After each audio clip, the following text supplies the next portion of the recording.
How do we help kids cope with COVID-19 and the new normal that it brings?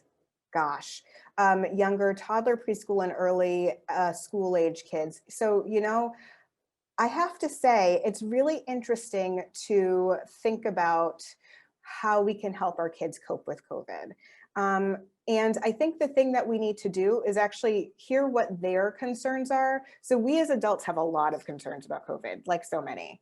But what concerns kids is different than what we think that concerns kids. So I think we need to be listening to them and seeing what their concerns are. So for example, when the kids were out of school suddenly at the end of the school year, we had as adults, as an adult, I was very concerned about COVID itself and all the sorts of things, but the kids were concerned about recess. The kids were concerned about lunch. The kids were concerned about end of the year celebrations. So you have to sort of think about what are the things that they are worried about? What are the things that they are thinking about? And ask those questions, open up the dialogue, understand what their feelings are. Like, are they feeling sad? Are they feeling scared? Are they feeling happy because they don't have to go to school anymore, which is legit and real. So there are kids who are excited about not being in school.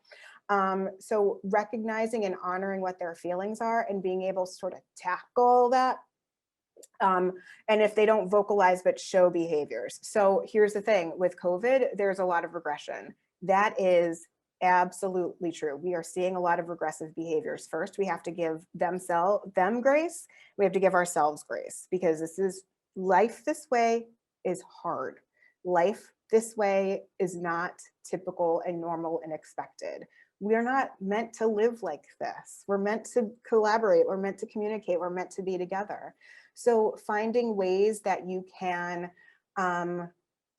making sure that you're talking about feelings as much as possible, drawing about feelings as much as possible, scribbling it out, squeezing Play-Doh really hard for the little ones, popping bubble wrap, getting it out in like safe and healthy ways, jumping up and down on a trampoline, going for a run in the park, getting it physically out of them, I think is really helpful.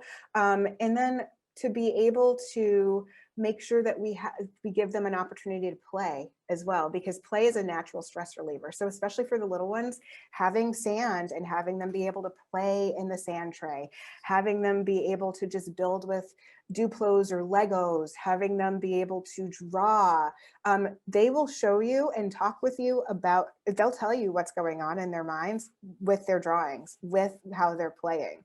A lot of kids are now, if they're playing, like imaginative play and pretend play, they might have masks on their dolls. And that's a way that they're working through it.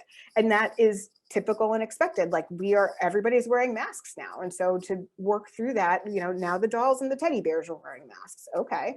And just giving them the opportunity to playing together as a family, especially as they're getting a little bit older into that early school age, playing games together, board games, introducing them to things that are really super simple. I love board games from Mindware and specifically Peaceable Kingdom, where it's collaborative. In order to win, you have to work together. So, things like Lemonade Shake Up, and you're trying to get all the lemonade orders, and then you get money when you get the right lemonade order and you're working together. Hoot Owl Hoot, you're trying to get all the baby owls into the nest before the sun rises, but you have to work together. So lots of fun things that you can do. I would say the number one thing for little kids is playtime. They need playtime because it's a natural stress reliever.